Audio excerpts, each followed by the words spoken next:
Teman-teman tersayang, mungkinkah seorang manusia menjadi begitu tidak beruntung, sehingga dia duduk di atas sajadah sepanjang malam memanggil Allah, tetapi penduduk langit melemparkan ibadahnya kembali ke wajahnya? Mungkinkah ada seseorang yang secara lahiriah tampak seperti ahli surga, namun akhirnya berada di lubang neraka yang paling buruk? Kisah hari ini adalah tentang seorang wanita yang cantik dan tampaknya salehah, yang pada malam suci Isra Mi'raj ditimpa azab yang begitu dahsyat, sehingga jiwa orang yang melihatnya binasa. Ketika pintu kamarnya didobrak, di sana tidak ada ketenangan, melainkan desisan ular. Lidah yang dia gunakan untuk mengaji siang dan malam itu menjulur hingga ke dadanya, dan ulat-ulat menggerogoti dagingnya. Akhirnya, mengapa? Kesalahan apa yang melahap semua amal baiknya? Mari kita mulai kisah pelajaran ini. Kejadian ini terjadi di sebuah keluarga bahagia, di mana setiap nikmat tersedia. Pemilik rumah ini yang bernama Imran, adalah seorang pemuda yang sangat sopan dan pekerja keras. Imran adalah satu-satunya tumpuan bagi orang tuanya yang sudah tua. Dia sangat mencintai ibunya dan selalu berdoa, "Ya Allah, berikanlah aku pasangan hidup yang salehah, yang akan melayani orang tuaku yang sudah tua saat aku tidak ada, dan membuat rumahku menjadi surga." Doa Imran dikabulkan, atau mungkin itu adalah ujian besar baginya. Hubungannya ditetapkan dengan seorang gadis bernama Saira. Di seluruh daerah itu, Saira terkenal bukan hanya karena kecantikannya yang luar biasa, tetapi juga karena dia seorang hafizah Quran. Orang-orang berkata bahwa cahaya di wajah Saira adalah karena ibadahnya. Di tangannya selalu ada tasbih, dan di lidahnya selalu ada zikir Allah. Orang tua Imran sangat bahagia, karena menantu yang datang ke rumah mereka adalah orang yang religius dan takut kepada Allah. Mereka berpikir bahwa gadis yang begitu menjaga hak-hak Allah, mana mungkin dia akan menyia-nyiakan hak sesama manusia. Namun, mereka tidak tahu bahwa terkadang ada perbedaan sejauh langit dan bumi antara lahiriah dan batiniah seseorang. Pernikahan pun terjadi. Saira datang ke rumah Imran sebagai pengantin. Beberapa hari pertama berlalu dengan sangat baik. Sikap Saira terhadap semua orang sangat baik. Dia bangun saat fajar, mengaji, dan mengerjakan pekerjaan rumah. Imran bersyukur kepada Allah melihat bahwa dia mendapatkan istri seperti bidadari. Namun teman-teman, ujian sebenarnya dimulai ketika kenyataan Saira mulai terungkap perlahan-lahan. Saira memiliki penyakit yang sangat besar, dan penyakit itu bukan fisik melainkan spiritual. Dia memiliki kebiasaan munafik dan mengadu domba. Dia memiliki dua wajah. Satu wajah adalah yang dia tunjukkan kepada ibu mertua dan saudara ipar perempuannya. Di depan mereka, dia menjadi manis, berkata, "Iya bu, iya kak." Namun wajah kedua adalah yang dia tunjukkan kepada suaminya, Imran, dalam kesunyian malam. Begitu Imran pulang kerja dengan kelelahan, bukannya memberikan ketenangan, Saira mulai menuangkan racun ke telinganya perlahan-lahan. Racun ini begitu manis, sehingga Imran bahkan tidak menyadari bahwa istrinya sedang menjauhkan dia dari orang tua dan saudara-saudaranya. Satu malam diceritakan, Imran datang ke rumah dan melihat Saira duduk di atas sajadah sambil menangis. Imran merasa pedih. Dia bertanya, "Saira, apa yang terjadi? Mengapa kamu menangis?" Saira menyeka air matanya dengan gaya yang sangat terzalimi, dan berkata, "Imran, aku diam karena kamu. Aku bersabar demi Allah. Kalau tidak, ibu dan saudara perempuanmu sudah membuat hidupku seperti neraka hari ini." Imran terkejut. "Tapi mereka menganggapmu seperti anak sendiri." Disinilah Saira menggunakan lidahnya dengan cara salah, yang nantinya akan menghancurkannya di akhirat. Dia berbohong dan berkata, "Tidak, mereka hanya bersikap baik di depanmu. Hari ini saat aku memberi mereka teh, mereka melemparkan cangkirnya ke wajahku dan berkata, 'Apa yang kamu bawa sebagai mahar?' Kami salah menikahkan putra kami dengan gadis miskin sepertimu." Teman-teman, ini adalah kebohongan putih yang nyata. Kenyataannya adalah hari itu, ibu mertuanya tidak mengatakan apapun padanya. Malahan, ibu mertuanya sendiri sedang sakit dan terbaring di tempat tidur, menunggu menantunya.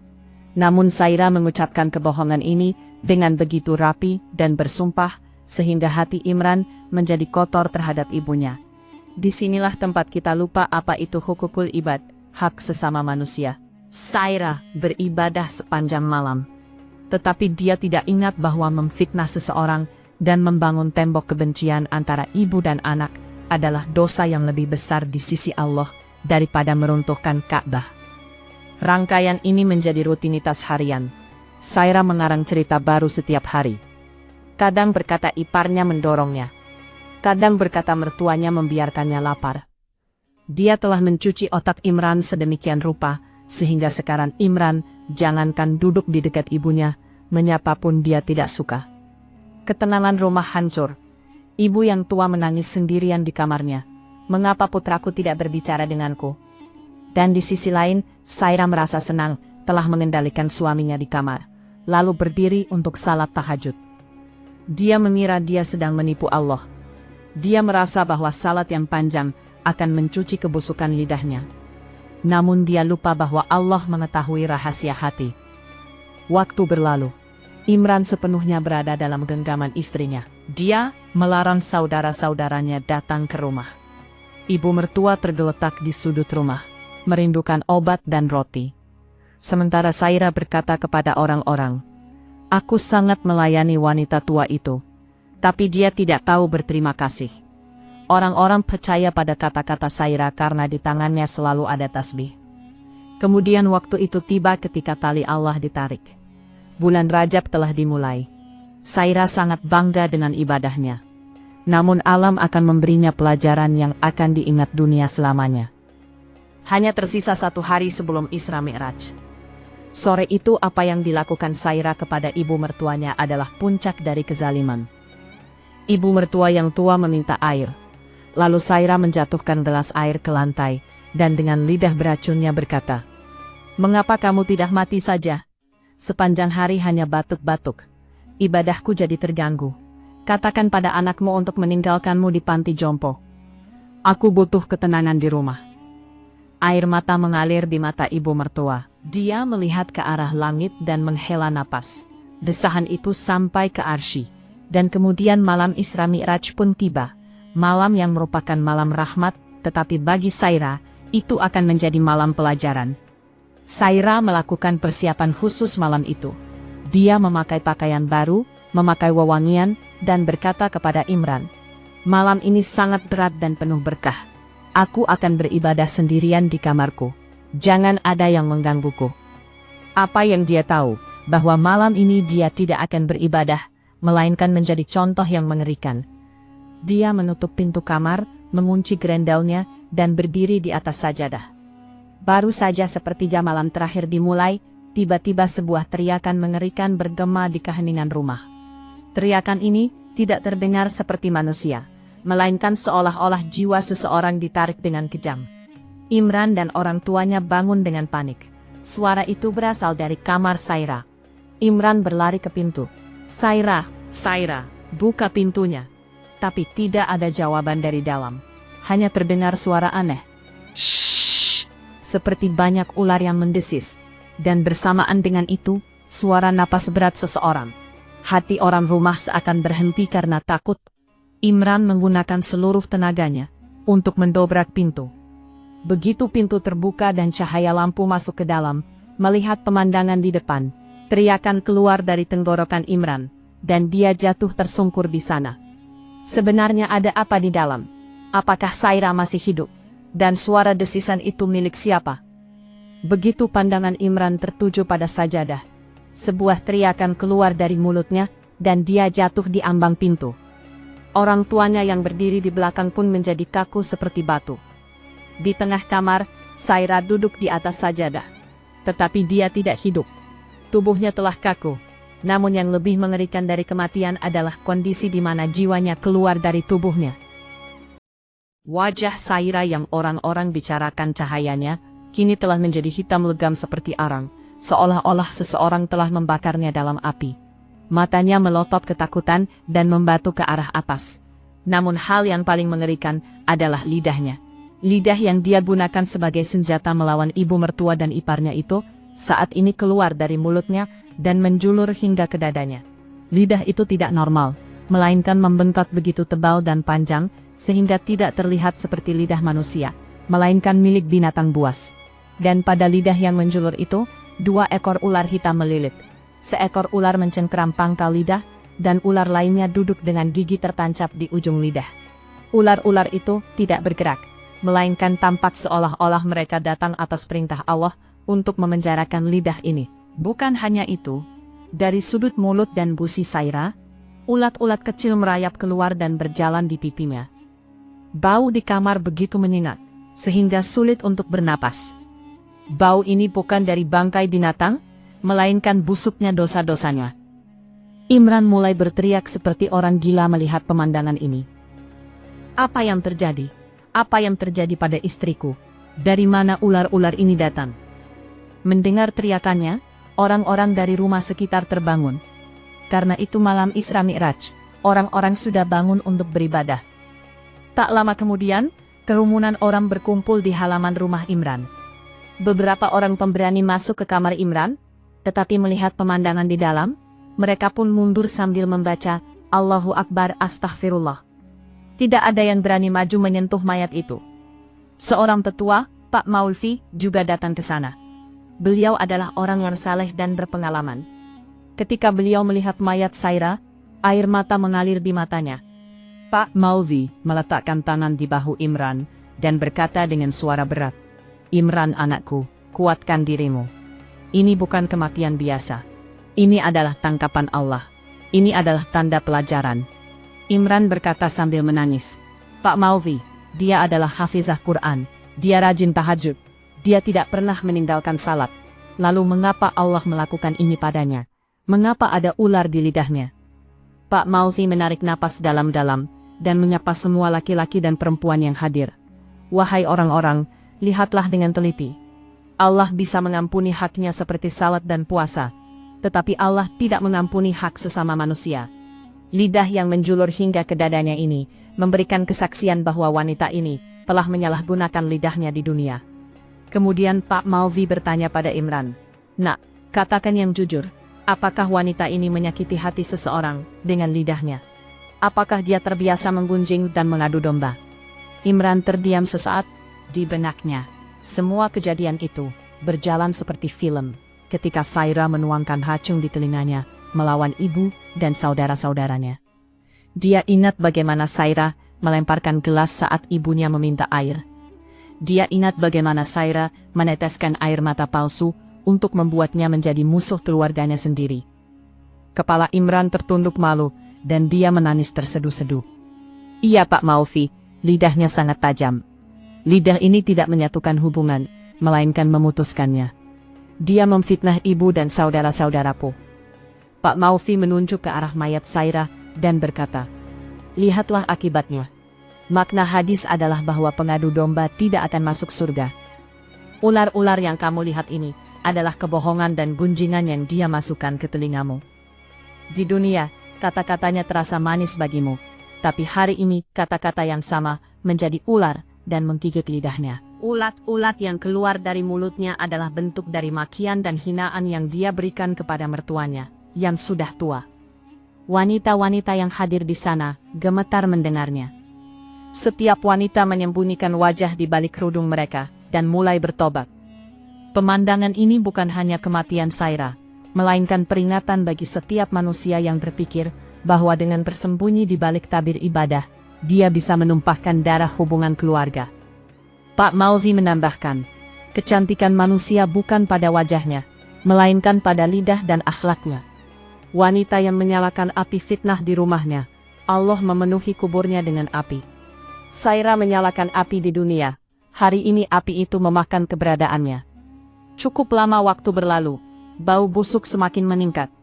Pak Maulvi berkata, sekarang kita harus bersiap menguburkannya. Kita tidak bisa membiarkan makhluk Allah terlalu lama seperti ini. Mungkin setelah dikubur, azabnya akan berkurang. Beliau memanggil beberapa pemuda pemberani agar jenazah bisa diangkat dari sajadah ke kanda. Namun teman-teman, di sini terjadi lagi kejadian mengerikan lainnya. Begitu 2 pria maju memegang lengan Saira untuk mengangkatnya, ular-ular yang melilit lidah itu tiba-tiba mendesis keras. Mereka mengangkat kepala dari lidah Saira ke arah pria-pria itu seolah ingin menyerang. Pria-pria itu jatuh ke belakang karena takut. Imran berkata sambil menangis, "Aku yang akan mengangkat istriku." Imran maju. Dia memberanikan diri memegang bahu Saira untuk mengangkatnya. Tapi apa ini? Tubuh Saira sama sekali tidak bergeser dari tempatnya.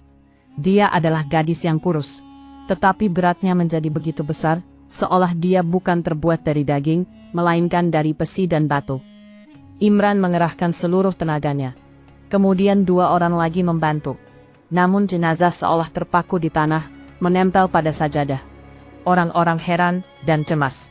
Ular tidak mau melepaskan lidah, dan tanah tidak mau melepaskan jenazah. Saat itulah ibu mertua Saira yang tua, yang selalu dia anggap rendah, dan dia zalimi, mendekat ke jenazah sambil tertatih-tatih. Sang ibu berkata sambil menangis, "Imran, tanah ini tidak menerimanya. Mungkin ada dosa yang tersembunyi dari kita semua. Atau mungkin dia telah membakar hati seseorang sedemikian rupa, sehingga sekarang tanah tidak memberinya perlindungan." Malam akan berakhir, waktu azan subuh sudah dekat. Jenazah tergeletak di sana, ular merenggut lidah, dan orang-orang keluar rumah karena bau busuk. Sekarang pertanyaannya adalah apa yang akan terjadi pada jenazah ini? Apakah ular akan pergi? Apakah tanah akan membiarkan beban ini diangkat? Dan akhirnya, bagaimana jenazah mengerikan ini akan dimandikan dan dikafani? Ketika tidak ada jalan keluar, Pak Maulvi melihat ke arah ibu mertua Saira yang berdiri di sudut sambil meneteskan air mata. Pak Maulvi berkata, "Saudariku, jenazah ini berat karena ada beban hak sesama manusia padanya. Dia telah menyakiti hatimu, menzalimimu. Selama kamu tidak memaafkannya dari hati, mungkin tanah tidak akan menerimanya. Hati ibu seluas samudra. Maafkanlah dia demi ridha Allah, agar pemakamannya bisa dilakukan." Mendengar ini, Imran jatuh di kaki ibunya, dan berkata sambil menangis, "Ibu, Saira sangat menyusahimu, membiarkanmu lapar, menghinamu. Tapi demi Allah hari ini melihat kondisinya, maafkanlah dia. Jika dia tergeletak seperti ini, wajah apa yang akan kita tunjukkan pada dunia?" Ini adalah pemandangan yang sangat emosional. Di satu sisi ada menantu yang tidak pernah membiarkan mertuanya bernapas tenang. Dan di sisi lain ada ibu mertua tua yang memiliki kesempatan penuh untuk membalas dendam. Namun teman-teman, disinilah ujian kebesaran hati. Sang ibu tua dengan langkah tertatih mendekati jenazah menantunya. Dia melihat wajah Saira yang hitam legam dan lidah yang dililit ular, maka jiwanya sendiri gemetar. Rasa kasihan menggantikan kebencian. Sang ibu mendekatkan tangannya yang gemetar ke dahi Saira yang kini menjadi arang. Dan melihat ke langit sambil menangis berkata, "Wahai Tuhanku, jadilah saksi. Dia sangat menyiksaku, merebut putraku dariku. Tapi hari ini demi ridamu, dan melihat kondisinya yang mengerikan, aku memaafkannya. Maka engkau pun maafkanlah dia." Begitu kata maaf keluar dari mulut sang ibu. Orang-orang di kamar melihat pemandangan aneh. Tubuh Saira yang tadinya keras dan berat seperti batu, tiba-tiba menjadi lemas. Terasa seolah-olah beban besar telah diangkat. Namun teman-teman, hal yang perlu diperhatikan adalah ular-ular itu tidak lepas dari lidahnya. Mereka masih tetap duduk melilit di sana. Pak Maulvi menjelaskan, manusia sudah memaafkan, karena itu tanah menerima jenazah dan beratnya berkurang. Tapi ular-ular ini adalah azab dari kebohongan dan gunjingan, yang merupakan urusan Allah. Mereka akan ikut sampai ke liang kubur, agar menjadi tanda bagi orang-orang di dunia. Tahap selanjutnya adalah memandikan. Tidak ada wanita di lingkungan itu yang bersedia mendekati Saira. Mereka berkata bau yang keluar dari mulutnya di luar batas kesabaran, dan mereka takut ular-ular itu akan menggigit mereka. Dengan susah payah, dua wanita tua pemberani dari desa yang biasa memandikan jenazah bersiap. Mereka mengikat banyak kain di hidung mereka, dan memakai sarung tangan tebal. Begitu air dituangkan untuk memandikan, terjadi lagi kejadian mengerikan. Air yang bersih dan jernih, begitu menyentuh tubuh Saira, seketika menjadi hitam legam dan keruh, serta mengeluarkan bau seperti nanah. Wanita pemandi jenazah ketakutan. Tapi mereka tidak menyerah. Pekerjaan tersulit adalah mencuci wajah. Lidah yang menjulur dan ular yang duduk di atasnya menjadi penghalang. Wanita-wanita itu menuangkan air dengan ragu-ragu. Ular tidak melakukan apa-apa pada mereka, hanya duduk di tempatnya seolah-olah mereka telah menjadi bagian dari tubuh Saira. Wanita-wanita itu keluar sambil menangis dan bercerita. Kami telah memandikan ribuan jenazah, tapi tubuh seperti ini belum pernah kami lihat. Begitu menyentuh kulitnya, jari-jari kami terasa terbakar, seolah tubuh ini mendidih dari dalam. Saat waktu mengafani tiba, muncul masalah baru. Biasanya mulut jenazah ditutup, namun lidah Saira menjulur begitu jauh, sehingga mustahil menutup mulutnya. Ketika kain kafan diletakkan di wajah, kain itu terangkat karena lidah dan ular. Terpaksa mereka harus membiarkan kafan longgar di atas wajah, di mana gerakan ular di bawahnya terasa jelas. Melihat pemandangan ini, hati Imran seakan pecah. Dia berpikir andai saja Saira tidak sombong dengan kecantikannya dan menjaga lidahnya, maka hari ini kehinaan ini tidak perlu dialami. Sekarang saatnya mengangkat jenazah. Meskipun beratnya berkurang setelah dimaafkan ibu mertua, namun saat 4 orang memikul keranda, mereka merasa seolah-olah memikul gunung di bahu mereka. Orang-orang yang memikul mandi keringat. Mereka berjalan beberapa langkah, lalu kelelahan dan terengah-engah. Orang-orang yang berjalan bersama jenazah merasakan panas yang aneh keluar dari dalam keranda, meskipun cuacanya dingin.